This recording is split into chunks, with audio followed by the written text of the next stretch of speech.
Neighbourhood Information Post is a local service with programs that help countless people across the Regent Park area. An extremely vital yet unrecognized program they host is the Rent Bank.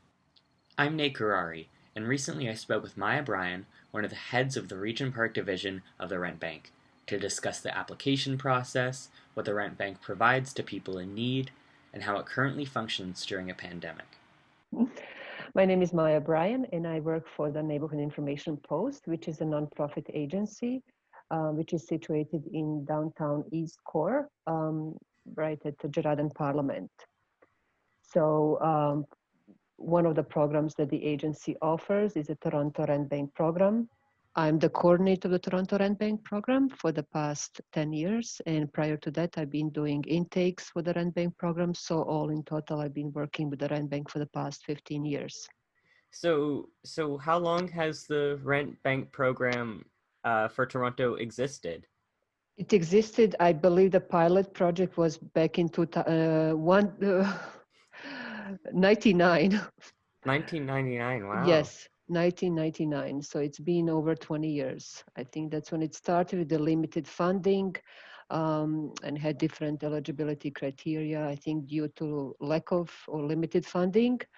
I think that the program was assisting only single parents who were in arrears. That I believe lasted for some time, a few years, until we received extra funding in 2004 or 5.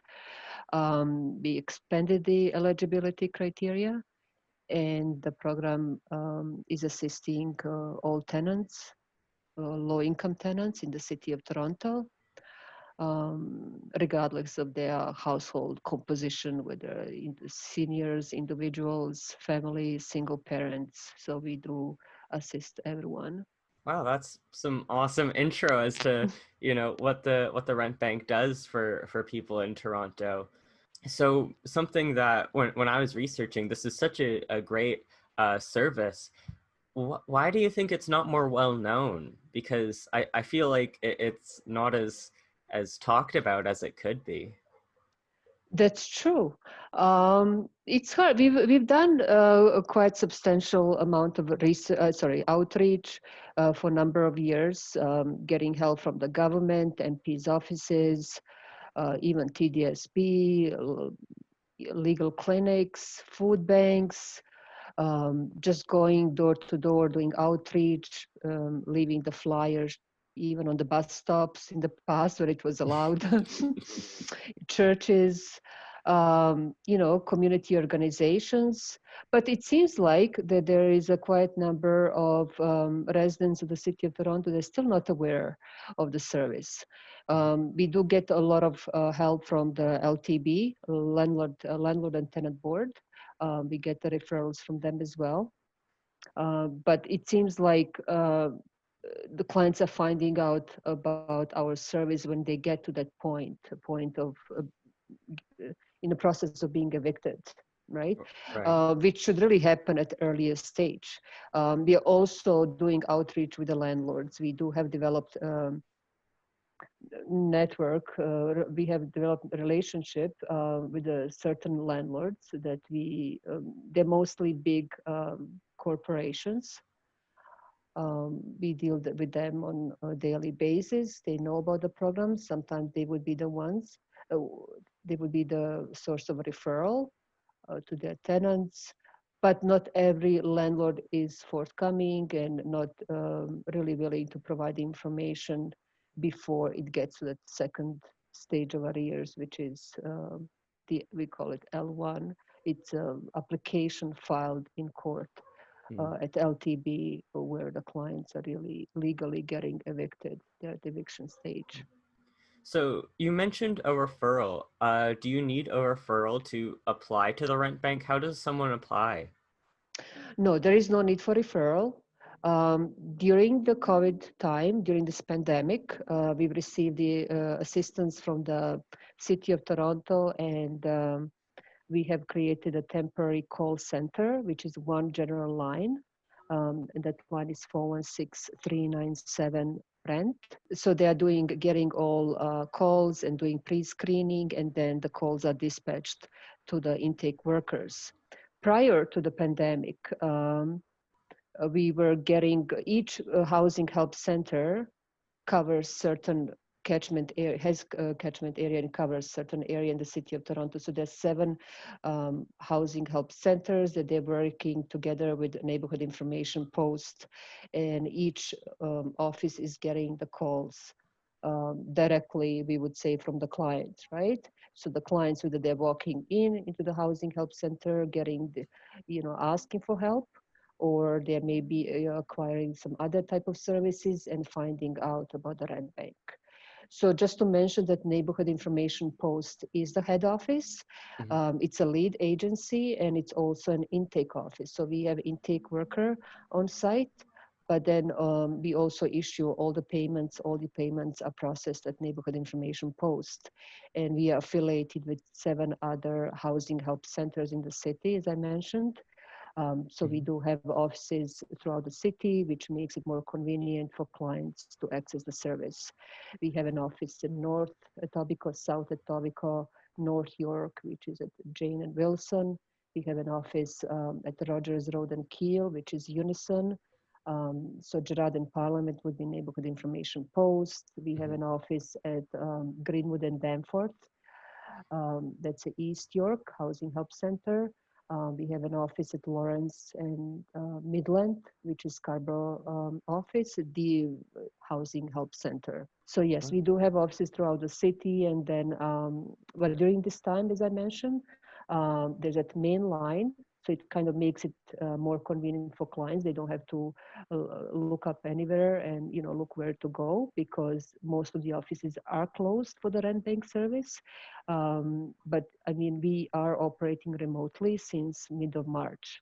On the topic of COVID, what changes have you seen with participants coming to the rent bank since the rise of COVID and everyone quarantining?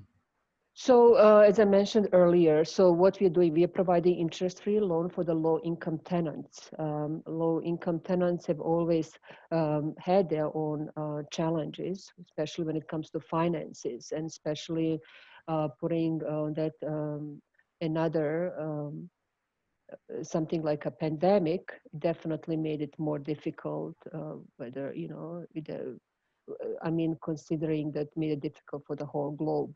People are challenging with their mental health issue and financial issues, right? So it made it definitely more difficult. Um, we made it kind of easier for the clients to apply. So everything is done remotely. Once they call that main line, and if they pass the screening, they will be dispatched to the intake workers, and we are not seeing the clients in person during the pandemic. So everything is done remotely. The documents are sent electronically through emails or through fax. And submitted to the head office, to the Neighborhood Information Post. We do have developed a database, so it's all done through the web-based program, which it makes it much easier for everyone, attaching the documents. So the documents are asked from the client still to provide. We are asking to see their proof of identity, proof of income and expenses. And we are being really flexible with the number of the documents we are asking. We have reduced the number of the documents that we are asking, but then also the clients are not signing any forms at this time. We are not really asking them, sending back the forms, blank forms, and we are not doing any of that, what we've done before in person. So when it comes to repayments, the repayments are really deferred for a whole year, so they don't have to pay anything at this time. Wow, that's really great that it's still such an accessible service, especially when now so many so many programs and services that people generally turn to are not currently active.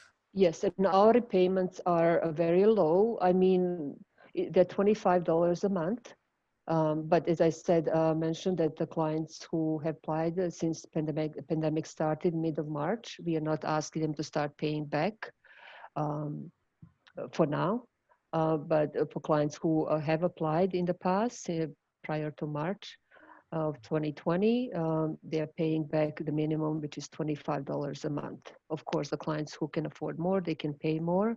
There is no interest on the loan, so it's interest-free loans. And just wanted to mention that the clients who are applying for rental arrears loans, they're really applying to stop avert the eviction, right? And the maximum they can apply for, it's 3 months of rent up to $4,000. So if someone is paying monthly rent $1,500, that person would really reach the cap of 4,000, and the maximum loan amount would be 4,000.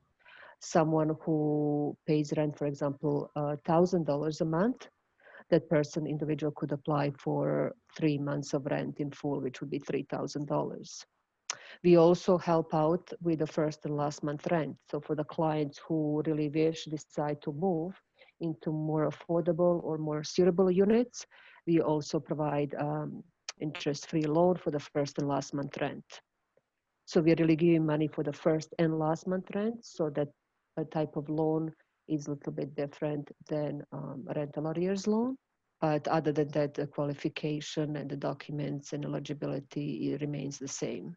I'm sure Neighborhood Information Post as a whole has been doing a lot to combat the mass evictions because of Bill 184. How has the rent bank been affected by this? Are you helping out more people? What's going on?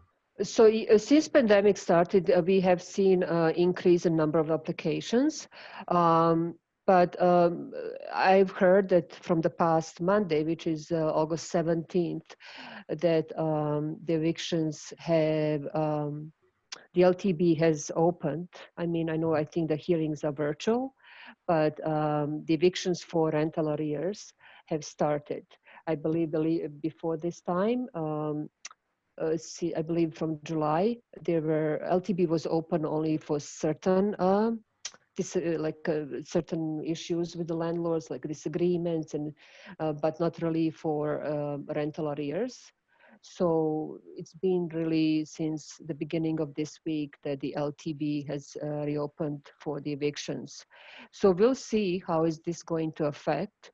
I've heard that that a bill is not really in a favor of the tenants. Um, it's something, another tool just to get the tenants out much quicker, probably raise the rent.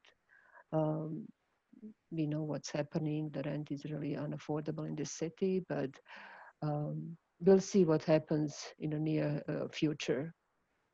How is this going to be impacted by a reopening of the LTB? Mm-hmm.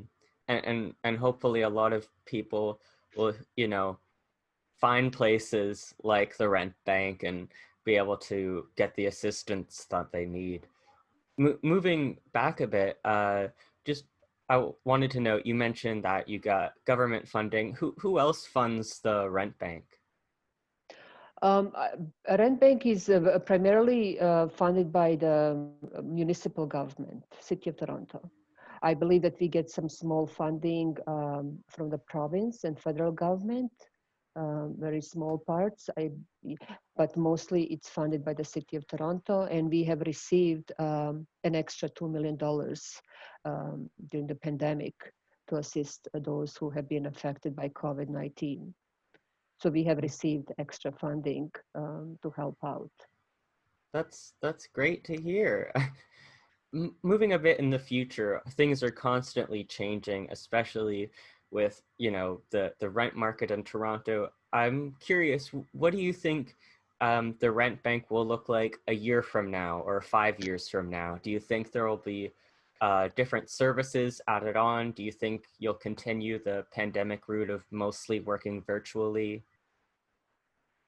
I believe, I'm not really sure, but my opinion that probably will be operating, remotely for some time. It's very possible to the end of this year. I've heard from an individual who works at LTB that they're doing the same at the landlord and tenant board. They won't be reopening probably till maybe next spring. I don't think because we are affiliated with 7 other housing help centers, what their decisions are about operational part of the rent bank and how we are going to, what is going to be the delivery model. But for now, it's remotely done. We really don't know what's coming up, and I guess it's. I think it's really hard for anyone to know, looking with what's happening with the TDSB and changing their decisions pretty much every day, and trying to make it as a safe environment, but it's really hard, right? So we, like, for example, for our agency, we provide different services. We do provide trusteeship service.